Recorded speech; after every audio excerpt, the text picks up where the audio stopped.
উৰিয়াম ঘাটৰ বেদখলকাৰীৰ বাবে অন্তিমটো বাৰ্তা প্ৰেৰণ কৰিছে প্ৰশাসনে। আজি কেইটামান মুহূৰ্তৰ পূৰ্বে নিশাৰ ভাগতো প্ৰশাসনে চলাইছে অন্তিমটো বাৰ্তা।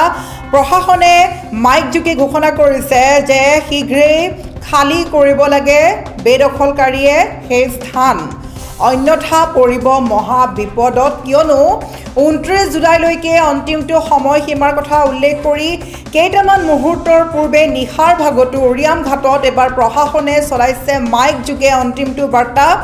মাইক যোগে বাৰে বাৰে প্ৰকাশ কৰি আছে যে খালী কৰিব লাগে শীঘ্ৰেই বেদখলকাৰী সেই স্থান।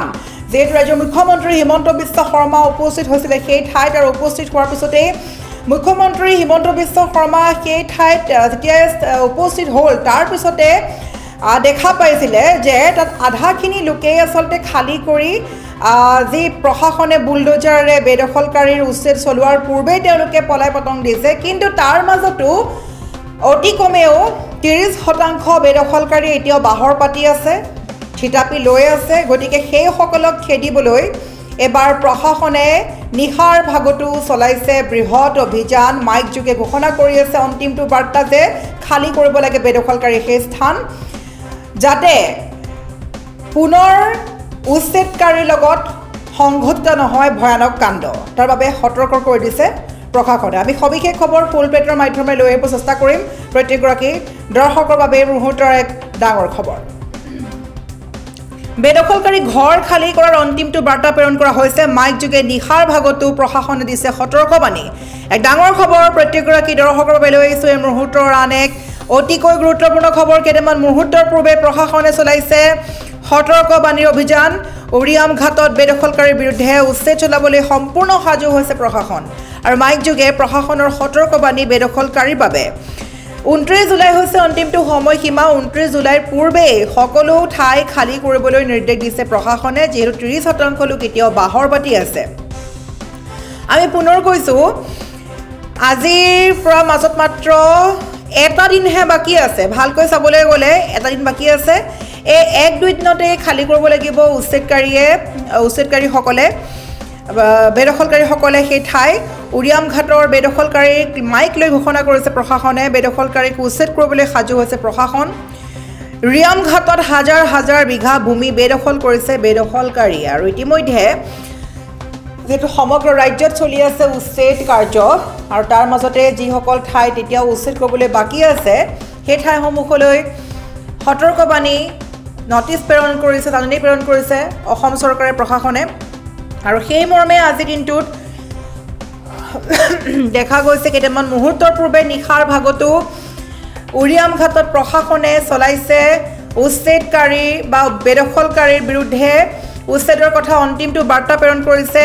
নিশাৰ ভাগতো গাড়ীয়ে গাড়ীয়ে মাইক যোগে এই কথা ঘোষণা কৰি আছে প্ৰশাসনে যে অন্তিমটো হৈ এয়া বাৰ্তা, এয়া হৈছে অন্তিমটো বাৰ্তা।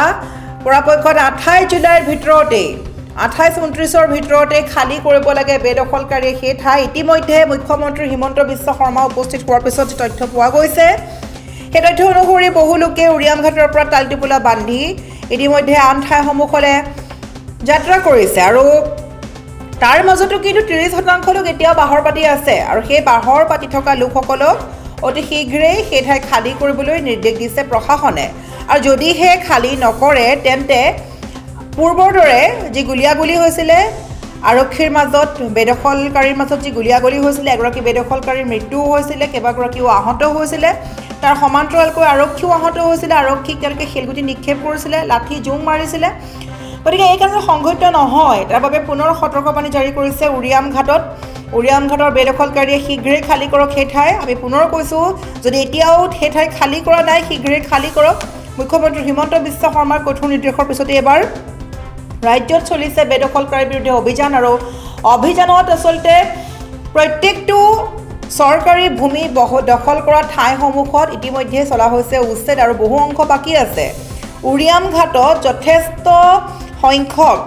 যথেষ্ট পৰিমাণৰ মাটি তেওঁলোকে বেদখল কৰি আছে, যিসমূহ চৰকাৰী মাটি, সেই চৰকাৰী মাটিত তেওঁলোকে ঘৰ সাজি আছে, বসতি স্থল কৰি লৈছে, থিতাপি লৈছে। গতিকে সেইসকলৰ বিৰুদ্ধে যদি উচ্ছেদ চলি আছে, আৰু এতিয়ালৈকে উৰিয়াম ঘাটৰ বহু সংখ্যক লোক, অৰ্থাৎ 100% যদি চাবলৈ যাওঁ 70% 70% লোক পলাই পতং দিছে কিন্তু 30% লোক এতিয়াও তাত বাহৰ পাতি আছে তাৰ বাবে প্ৰশাসনে নিখাৰ ভাগতো কেইটামান ছেকেণ্ডৰ আগলৈকে প্ৰশাসনে গাড়ী লৈ মাইক যোগে অন্তিমটো বাৰ্তা প্ৰেৰণ কৰিছে যে শীঘ্ৰেই খালী কৰক বেদখলকাৰীয়ে সেই ঠাই অন্যথা পৰিব মহা বিপদত